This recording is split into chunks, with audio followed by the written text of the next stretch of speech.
नमस्कार, आदाब, सत श्री अकाल।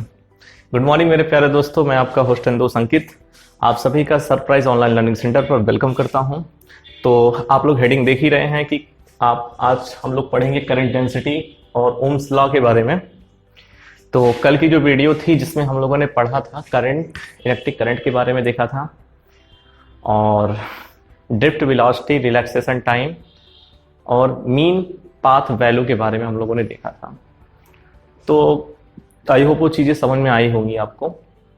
और करंट डेंसिटी आज इन सब की चीज़ों के बारे में देखेंगे। तो चलिए स्टार्ट करते हैं आज के टॉपिक पे, बढ़ते हैं वन बाई वन। हेडिंग आप लोग लगा लेंगे। आज की हेडिंग होगी, पहले तो हम संबंध देखेंगे। कल मैंने आपको बताया था अपवाह वेग, अपवाह या अनुगमन वेग और वैद्युत धारा में संबंध देखेंगे। तो लिखेंगे, हेडिंग आप लोग लगा लीजिए कि अपवाह वेग तथा वैद्युत धारा में संबंध, वैद्युत धारा में संबंध। हमें रिलेशन बताना है कि ड्रिफ्ट वेलोसिटी और इलेक्ट्रिक करंट में क्या रिलेशन होता है। ओके, देखिए कैसे हम बताते हैं। सबसे पहले एक कंडक्टर हम लोग लेंगे, एक चालन हम लेते हैं। यहां पे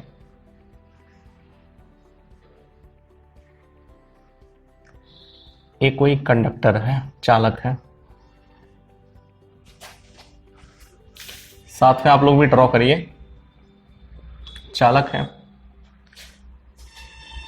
इसका क्रॉस सेक्शनल एरिया कितनी है? ए है। क्रॉस सेक्शनल एरिया कितना है? ए है। वैद्युत क्षेत्र की तीव्रता की दिशा किधर है? इस साइड में है, राइट टू लेफ्ट है। और इसके भीतर जो इलेक्ट्रॉन है, अब इसके विपरीत मूव करेंगे। तो मैंने मान लिया जो नेगेटिव चार्जेस हैं इलेक्ट्रॉन्स के, वो इस साइड में मूव कर रही हैं। आप भी इसको ड्रॉ कर लीजिए। ये आपके नेगेटिव चार्जेस हैं जो कि अप्लाइड वैद्युत क्षेत्र की दिशा के विपरीत गति कर रही हैं। और जिधर इलेक्ट्रॉन की दिशा है उधर ही आपका अनुगमन या अपवाह वेग की दिशा होगी। तो वीडी की डायरेक्शन किधर हो जाएगी? जिधर आपका इलेक्ट्रॉन का दिशा है, इलेक्ट्रॉन की डायरेक्शन जहां पे है।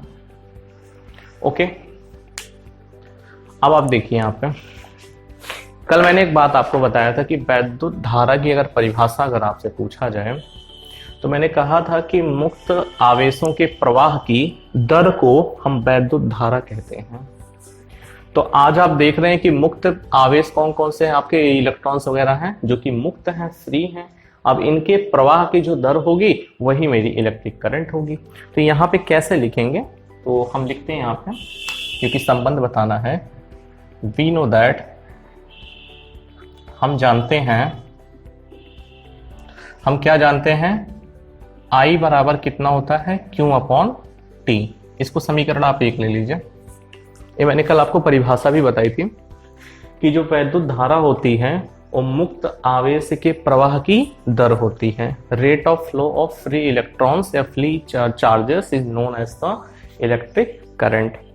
अब देखेंगे यहाँ पे कुछ बातें हम देखेंगे इस डायग्राम से रिलेटेड। जैसे आप एक कंडक्टर देख रहे हैं, हमने क्या किया, इस कंडक्टर में, इस चालक में इलेक्ट्रिक करंट सप्लाई किया।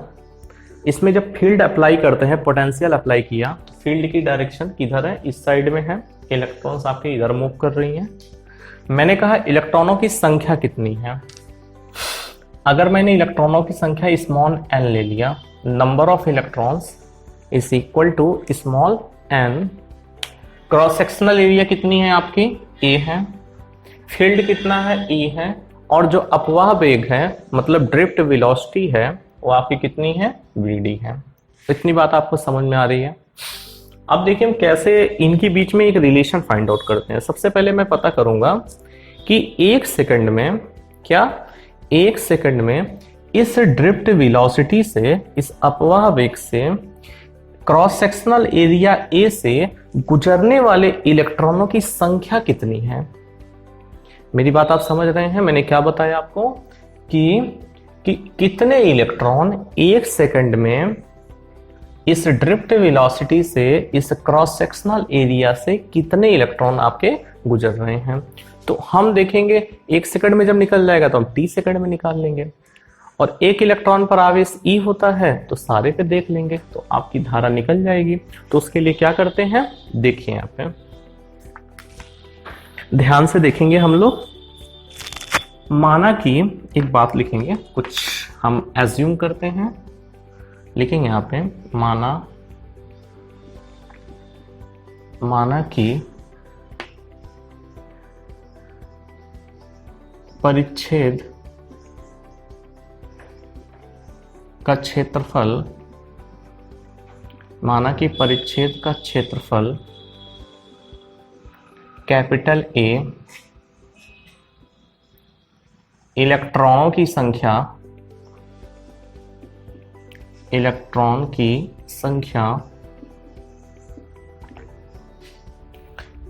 स्मॉल n है, स्मॉल n है, तथा अपवाह या प्रवाह वेग, अपवाह वेग लिखते हैं, तथा अपवाह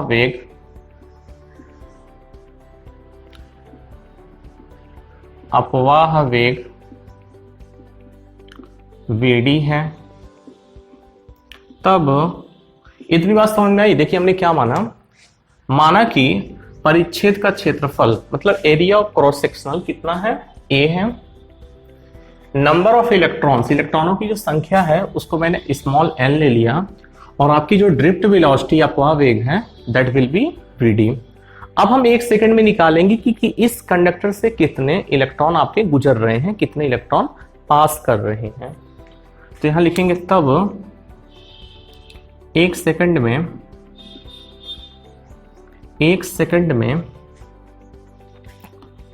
गुजरने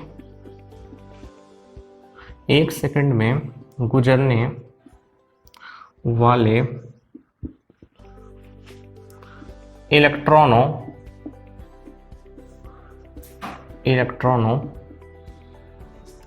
की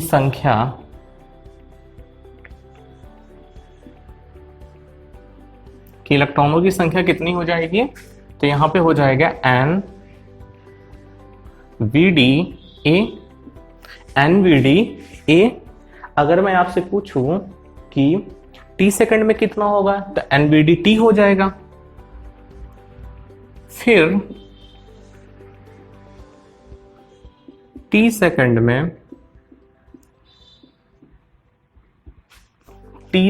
में कुल इलेक्ट्रॉनों की संख्या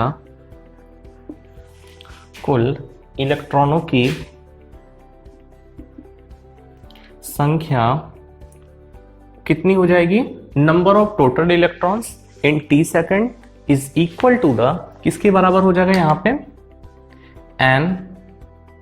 NVDA के बराबर हो जाएगा। ये बात आप समझ गए हैं?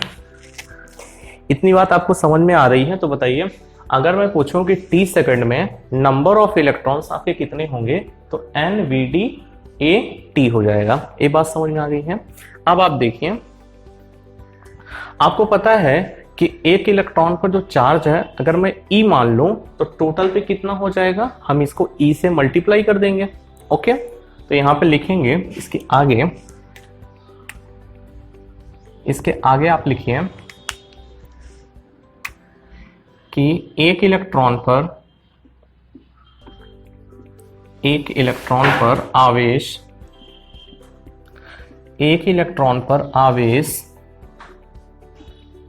E है, तब कुल इलेक्ट्रॉनों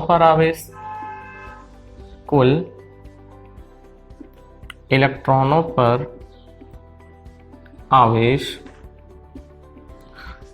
टोटल चार्ज कितना हो जाएगा, क्यों, तो आप देखेंगे यहां पे Q is equal to N E V D A T हो जाएगा। ये बात आपको समझ में आ रही है, या हम इसको टी यहां लिख दें? ये बात समझ में आ रही है? अगर मैं कहूं कि टी सेकंड में नंबर ऑफ इलेक्ट्रॉन्स कितने हैं, तो कितना था आपका N T V D A. V D क्या है? आपकी ड्रिफ्ट वेलोसिटी होती है, अपवाह वेग है। तो एक इलेक्ट्रॉन पर जो चार्ज होता है वो ई होता है, तो टोटल पे आपका इतना हो गया। इसको आप इक्वेशन नंबर 2 मान लीजिए। ओके, अब क्या करेंगे कि समीकरण 2 का मान हम 1 में पुटअप करेंगे। तो यहां लिखेंगे फ्रॉम इक्वेशन नंबर 1 एंड 2 समीकरण 1 और 2 से हमें क्या प्राप्त होता है, इसका मान हम यहां रखेंगे। तो I कितना हो जाएगा, यहां पे देखिए I is equal to N E V D T A upon T हो जाएगा। टी से टी कैंसिल हुआ, तो यहां पर मुझे I बराबर कितना मिलेगा, N E V D A. इसको आप नोट कर लीजिए। और यही संबंध होता है आपका वैद्युत धारा और ड्रिफ्ट वेलोसिटी, मतलब अपवाह वेग में। तो अगर आपसे पूछा जाए कि अपवाह वेग और वैद्युत धारा में संबंध क्या है, तो हम कहते हैं कि I is equal to N E V D A. ठीक है, यहां से हम वी डी के फॉर्म में भी लिख सकते हैं। मैं अगर आपसे पूछूं कि वी डी बराबर कितना है, तो आप कहेंगे I अपॉन एन ई ए। कितना हो जाएगा, एन ई ए के बराबर होता है। आप इसका स्क्रीनशॉट ले लो, फिर आगे के टॉपिक पे हम बढ़ते हैं। इसका आप स्क्रीनशॉट ले लीजिए और साथ में आप लोग लिखा भी करिए। जिन्होंने नहीं लिखा है स्क्रीनशॉट ले लो, फिर आगे हम टॉपिक पे बढ़ते हैं।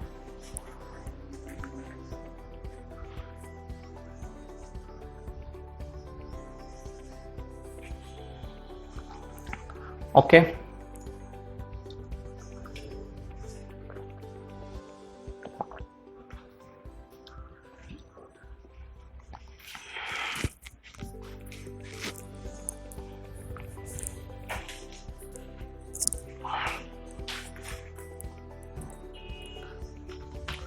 चलिए अब बढ़ते हैं हम लोग आगे टॉपिक पे। अगला जो अपना टॉपिक है, जैसे हमने हेडिंग भी लगाया था स्टार्टिंग में, करंट डेंसिटी। ठीक है, इसको तो आप लोगों ने लिख लिया होगा, इसको यूज कर रहे हैं।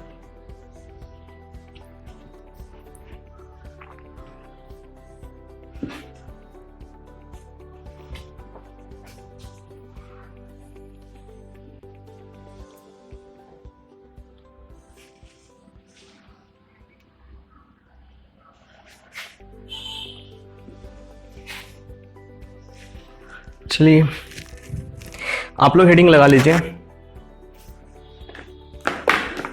आपकी हेडिंग है धारा घनत्व। धारा घनत्व, इंग्लिश में इसको कहते हैं करंट डेंसिटी। Current density.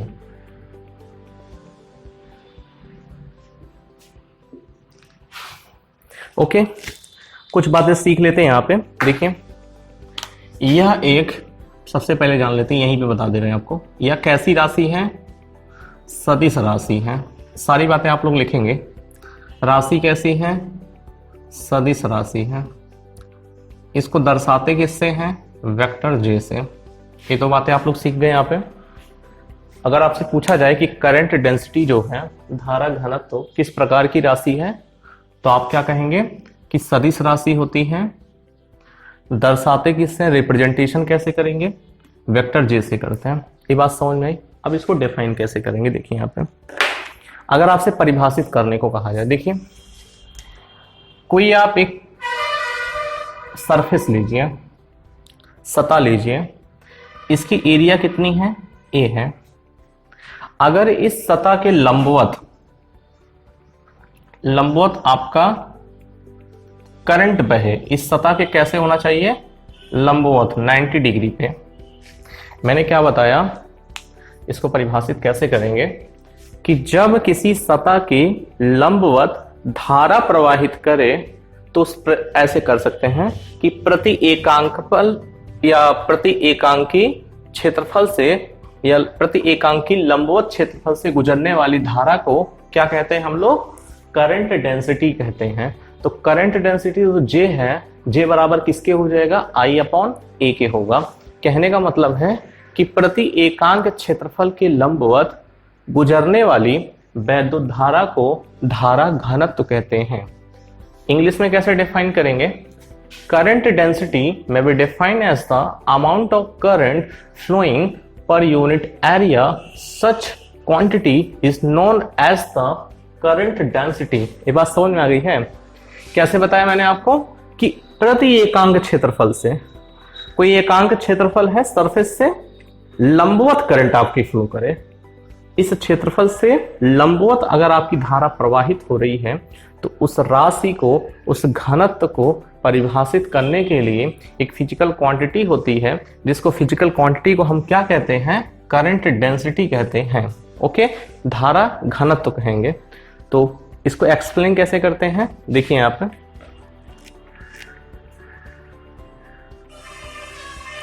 देखिए, यहाँ पे इसकी परिभाषा लिखिए। किसी चालक, इसकी डेफिनेशन अगर आप लिखना चाहें, किसी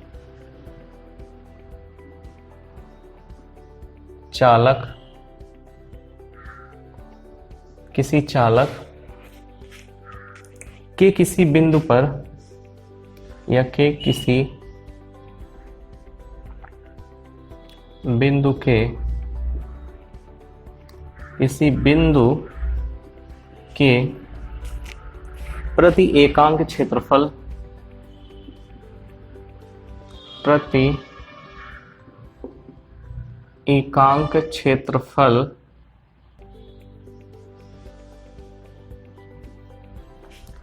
प्रति एकांक क्षेत्रफल से अभिलंबवत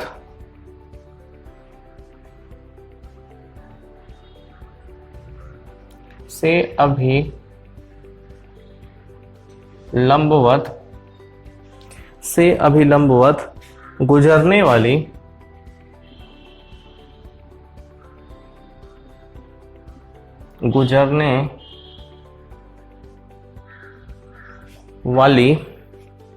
वैद्युत धारा को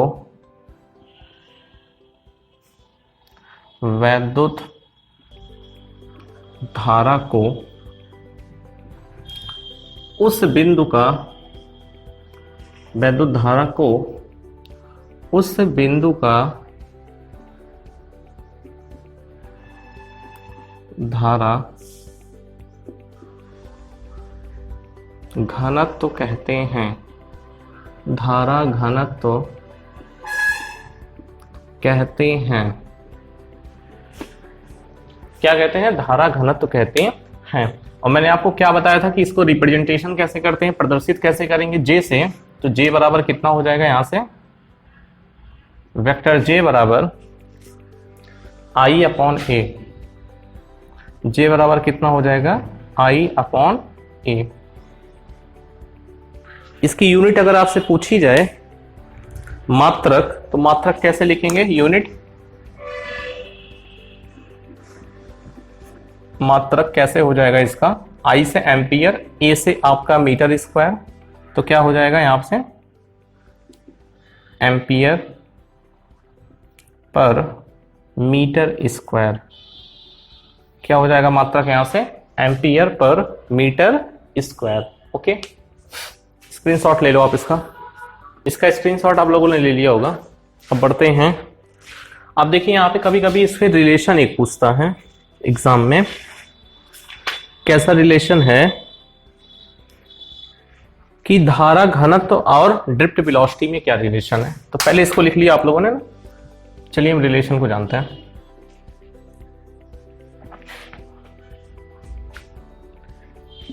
अगला टॉपिक होगा अपना धारा घनत्व एवं अपवाह वेग में संबंध। तो आप लोग हेडिंग लगा लीजिए,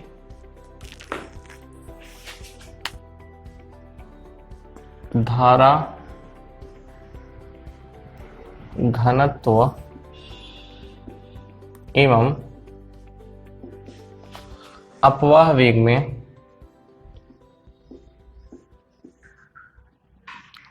अपवाह वेग मतलब वीडी में संबंध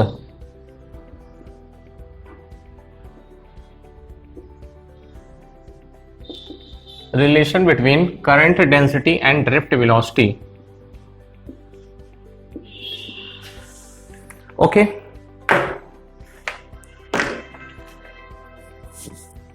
अब देखिए यहां पे मैंने आपको बताया अभी पिछले टॉपिक में कि जो आपका धारा घनत्व होता है वेक्टर जे किसके बराबर होता है, आई अपॉन ए के। इक्वेशन नंबर 1 मान लीजिए। ओके, और मैंने धारा और ड्रिफ्ट वेलोसिटी के बीच में एक रिलेशन बताया था, आई बराबर कितना बताया था आपको, एन ई ए वीडी के बराबर बताया था। इक्वेशन नंबर 2 ले लीजिए। तो समीकरण 1 और 2 से इसका मान, आई का मान यहां पुट अप करेंगे तो लिखेंगे from equation number first and second हमें जे बराबर कितना मिल जाएगा यहां से, N E A V D upon A. तो यहां ए से ये कैंसिल हुआ तो धारा घनत्व तो बराबर किसके हो गया, एन ई वी डी।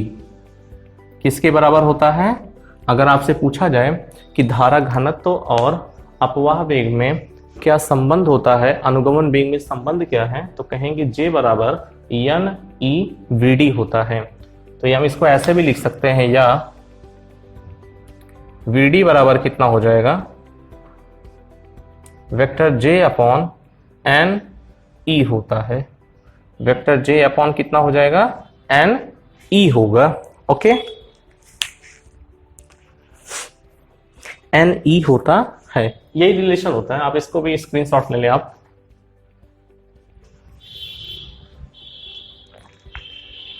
इसका भी स्क्रीनशॉट आप लोग ले लीजिए। ओके, तो यहां देखिए हम लोगों ने सीखा क्या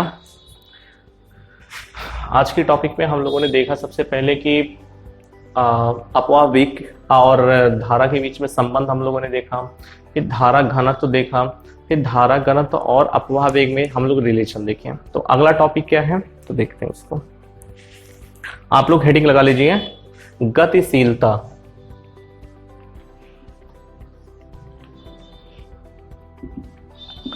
गतिशीलता आपकी हेडिंग क्या है, गतिशीलता।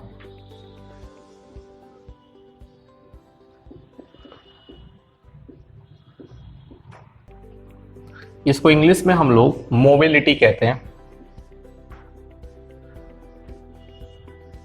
क्या कहते हैं, मोबिलिटी कहते हैं। अब एक चीज देखिए,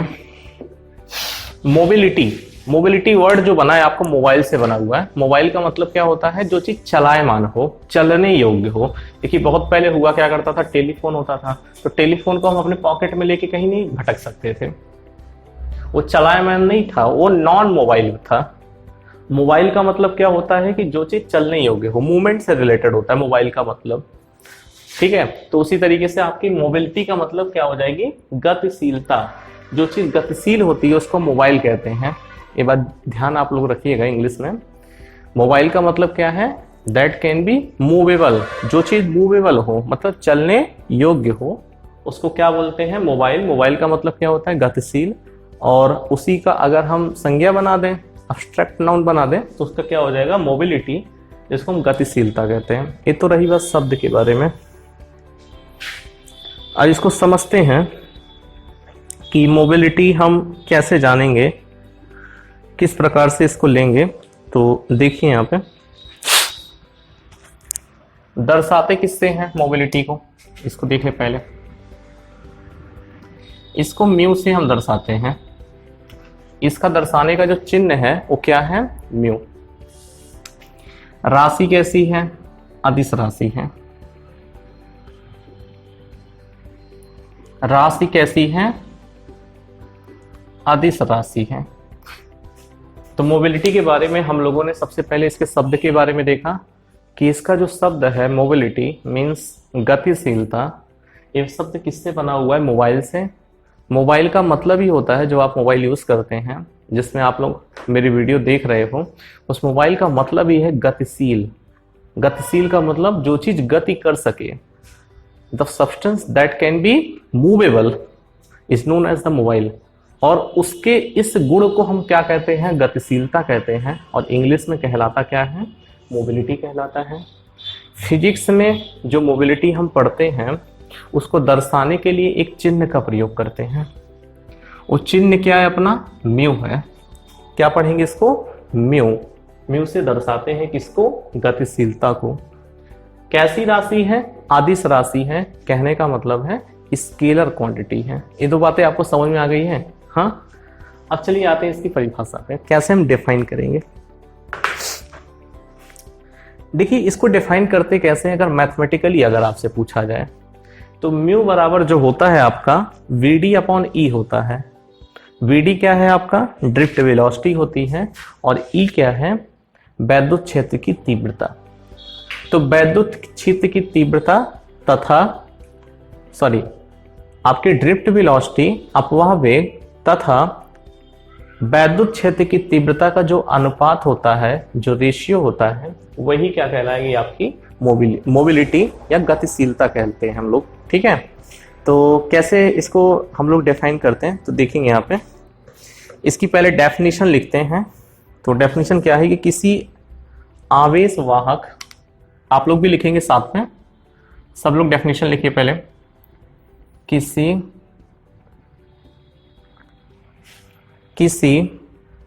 आवेश वाहक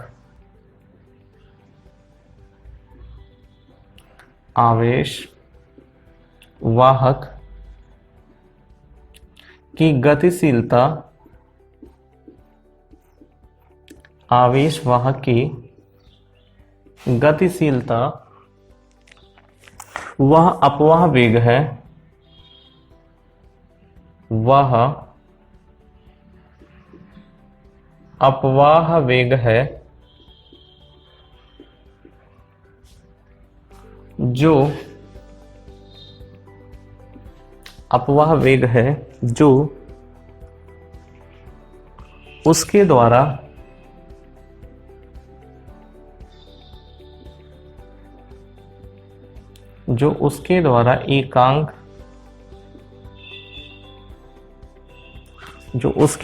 एकांक वैद्युत क्षेत्र में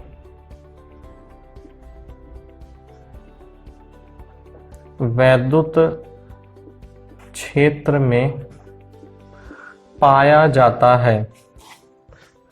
वैद्युत क्षेत्र में पाया जाता है। ओके, तो देखिए हमने इसके डेफिनेशन को क्या बताया, मोबिलिटी जो कि गतिशीलता है, आपको बताया मैंने। लिखा क्या है कि किसी आवेश वाहक की गतिशीलता, मतलब कोई चार्ज कैरिंग कंडक्टर है, अगर हम उसकी मोबिलिटी की बात करते हैं तो वह क्या है? वह अपवाह वेग है जो प्रति एकांक वैद्युत क्षेत्र में पाया जाता है। मतलब ये हो गया कि किसी यूनिट इलेक्ट्रिक फील्ड इंटेंसिटी में जो पाया जाने वाला ड्रिफ्ट वेलोसिटी है, वही मेरी क्या कहलाएगी? गतिशीलता कहते हैं। क्या कहेंगे हम लोग? गतिशीलता कहते हैं। तो यहां से गतिशीलता बराबर कितना हो जाएगा? यहाँ पे म्यू बराबर अपवाह वेग मतलब V D upon electric field intensity कितना है? ई। तो म्यू बराबर यहां से कितना निकल के आया? वीडी अपॉन ई होता है। इतनी बात आपको समझ में आ गई? अब इसका मात्रक अगर लिखना चाहें एसआई यूनिट,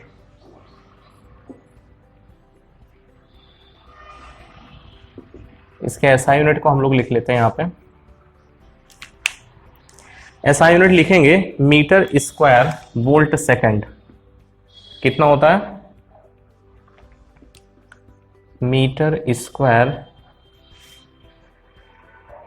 स्क्वायर प्रति volt second. Okay, metre square प्रति वोल्ट सेकंड होता है। ये बात क्लियर है। और एक बात हम लोग नोट में यहां पे लिख लेंगे कि इसका मान कभी भी ऋणात्मक नहीं होता, हमेशा क्या होता है, पॉजिटिव होता है। तो लिख लेंगे कि गतिशीलता का मान, लिख लेंगे नोट में, हैश लगा लीजिए, इसको इंपॉर्टेंट है।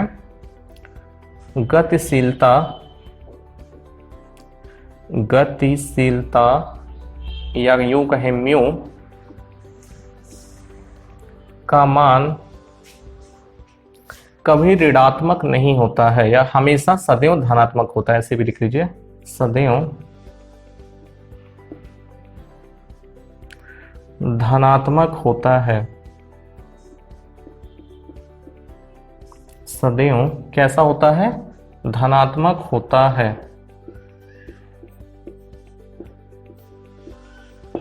ओके, तो गतिशीलता में इतनी ही चीज है। एक बार इसको लिखिए, फिर मैं समझा रहा हूं। आप इसका स्क्रीनशॉट ले लो, आप लोग जो लोग नहीं लिखे हैं स्क्रीनशॉट ले लें और उसको बाद में अपने नोट्स में आप उसको लिख लेंगे। ओके, पहले आप इतना लिख लो।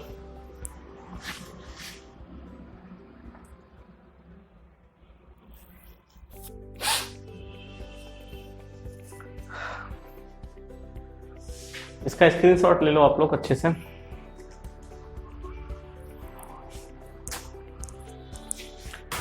स्क्रीनशॉट ले लीजिए, पानी पीने, फिर उसके बाद आपको बता रहे हैं।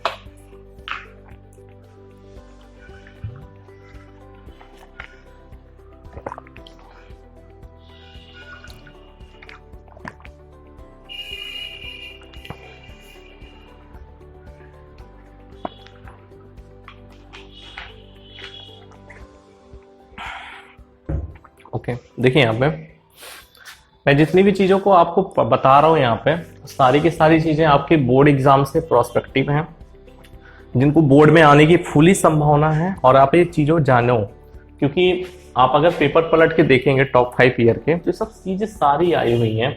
गतिशीलता क्या है, अपवावेग क्या है, तो यहाँ जितनी भी बातें बता रहे हैं आप उसको वेल अप टू डेट एक प्रॉपर नोट्स बनाइए और सबको वेल अप टू डेट आप लिखेंगे, ठीक है, तभी हम कोई फायदा मिल पाएगा। नहीं तो आपका भी टाइम वेस्ट हो रहा है।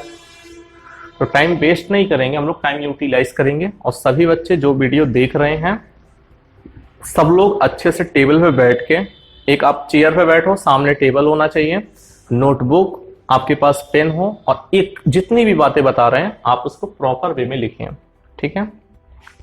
इस बात को समझते हैं, एक बार फिर से देखिए। देखिए मैंने क्या बताया आपको, गतिशीलता मतलब मोबिलिटी, इसको हम दर्शाते किससे हैं, म्यू से। मैं पूछूं कैसी क्वांटिटी है, किस टाइप की राशि है, तो आप कहेंगे क्या, अदिश राशि है, ठीक है। अब इसको परिभाषित कैसे कर रहे हैं हम लोग, कि किसी आवेश वाहक की गतिशीलता वह अपवाह वेग है जो उसके द्वारा एकांक वैद्युत क्षेत्र में पाया जाता है। तो गणितीय रूप से इसको कैसे परिभाषित करेंगे, म्यू बराबर VD upon E। Okay, SI unit कितना हो जाएगा इसका, मीटर स्क्वायर पर वोल्ट सेकंड। एक बात हमें ध्यान देना यहाँ पे नोट में, कि कभी भी मोबिलिटी की वैल्यू और नेगेटिव नहीं होती है, it's value is always positive. हमेशा क्या होता है, इसका मान एक धनात्मक होता है, ठीक है। इतनी बातें आपको समझ में आई होंगी। तो चलते हैं आगे। अगला टॉपिक, इसको आप लोगों ने 10th में पढ़ा था, लेकिन हम उसको और अच्छी समझ के साथ आगे बढ़ते हैं, ठीक है। तो आप लोग हेडिंग लगा लीजिए, इसको इरेज कर रहे हैं। अगला अपना टॉपिक होगा ओम्स लॉ।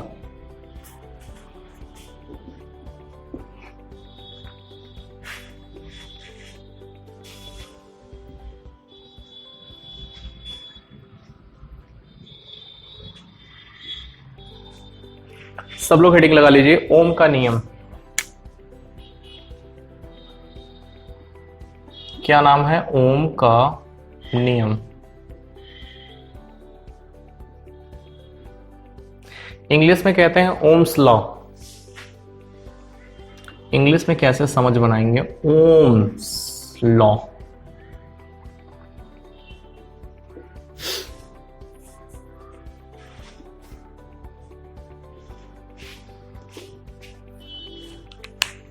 क्या नाम इनका?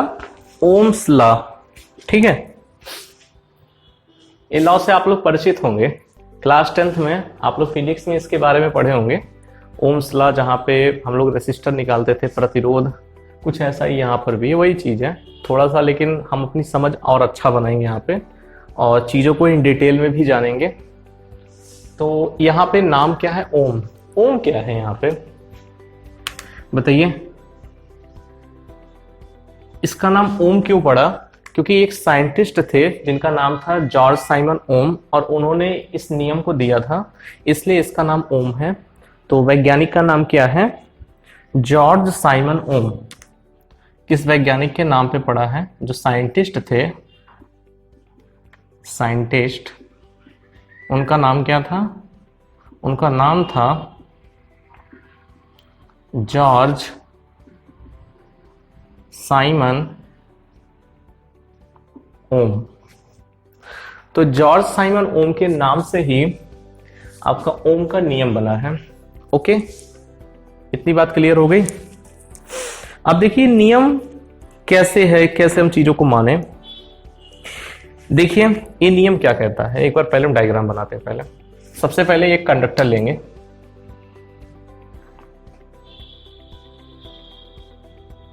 सबसे पहले हम कंसीडर करते हैं कि यह एक चालक है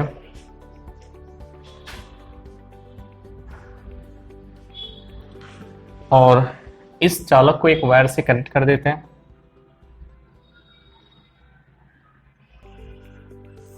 और ले जाके बैटरी से जोड़ देते हैं। यहाँ पे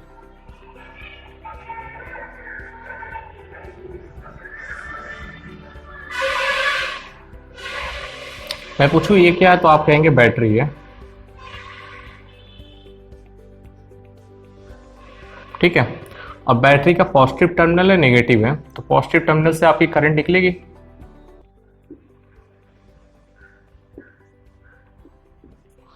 और ये जाएगी कहां पे? नेगेटिव टर्मिनल पे। इतनी बात समझ में आई है?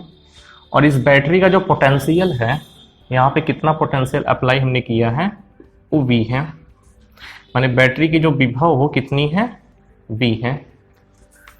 इतनी बात क्लियर है? तो यह नियम किस लिए था, ध्यान से समझेंगे। यह नियम बताया गया था कि अगर हम कुछ भौतिक राशियों को, कुछ भौतिक राशि जैसे कौन कौन से भौतिक अवस्थाओं, जैसे ताप हो गया, अगर हम इनको एक मान ले कांस्टेंट है, अपरिवर्तित है। क्या बताया गया?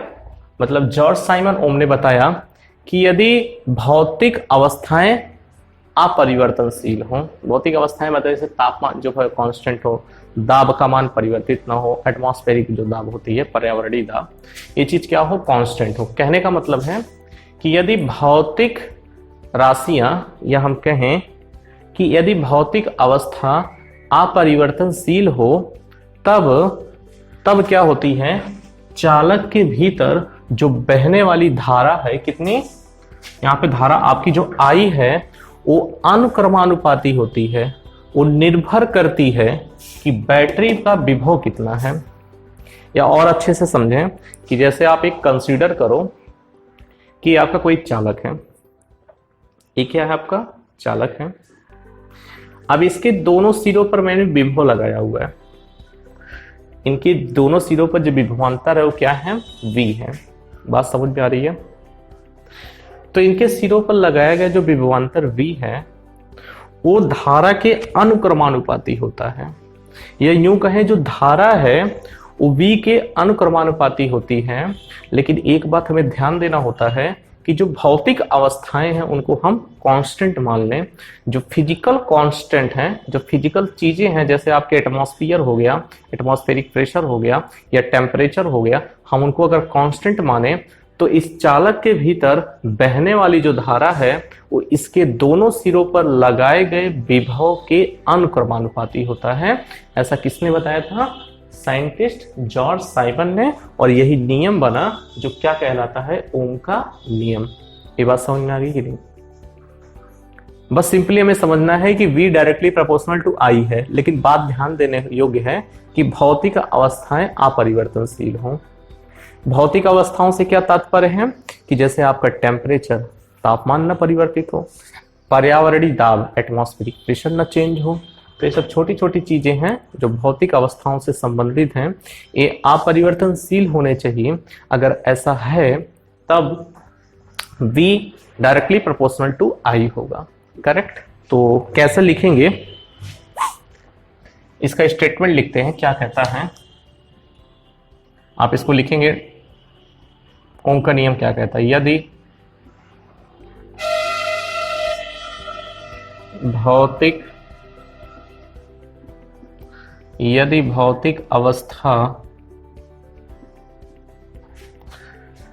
अवस्था से क्या मतलब है, ताप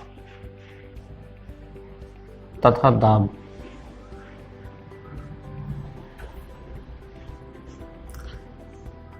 अपरिवर्तनशील हो,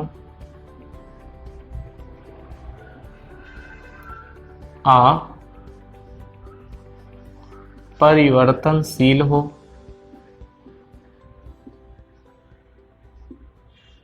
अपरिवर्तनशील हो, तब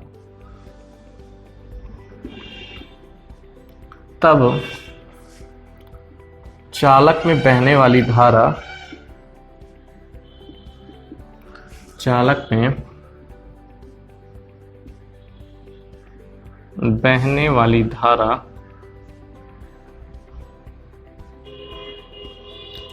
चालक के दोनों सिरों, चालक के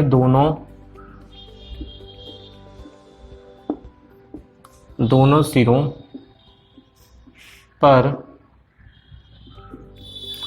लगाए गए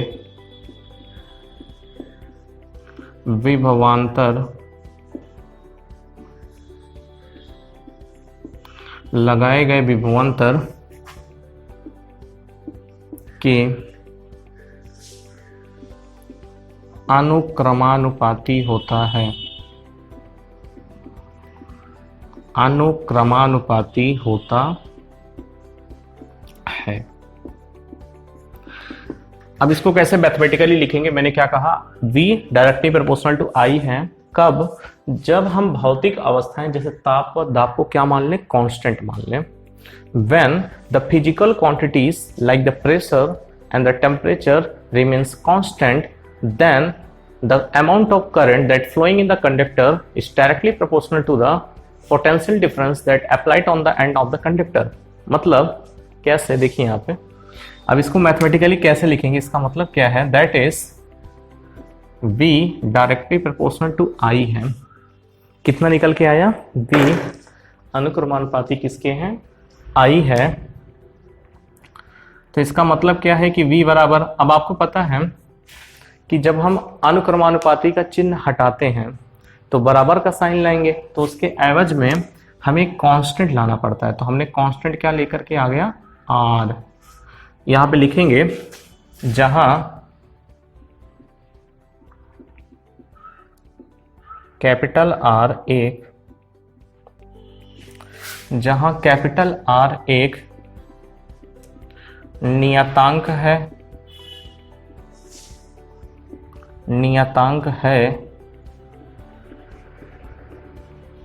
जिसको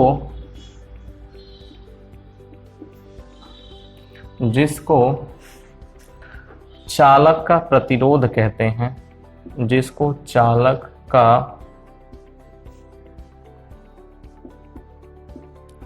प्रतिरोध कहते हैं, चालक का क्या कहते हैं, प्रतिरोध कहते हैं R को। इस बात को आप लोग लिख लेंगे, रिप्रेजेंटेशन R से करेंगे और नाम क्या होगा उसका, प्रतिरोध। ओके, इसका आप स्क्रीनशॉट लो, फिर आगे आपको समझा रहे हैं फिर से।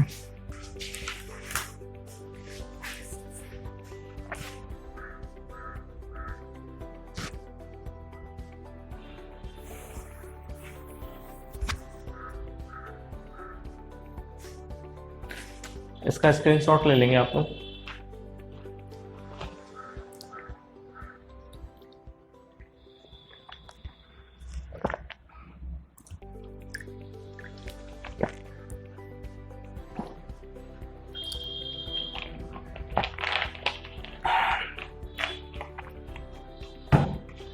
देखिए यहाँ पे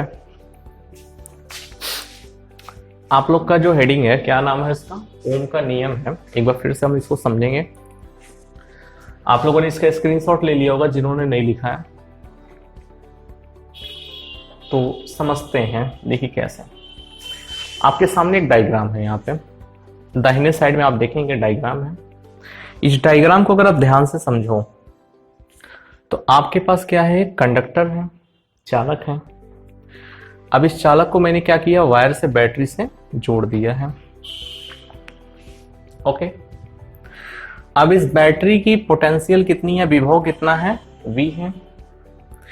अगर हम चालक को वायर के थ्रू बैटरी से जोड़ते हैं और चालक का दोनों सिरों पर विभव उत्पन्न हो जाता है, तो उस दशा में करंट बहेगी हाई पोटेंशियल से लो पोटेंशियल की तरफ।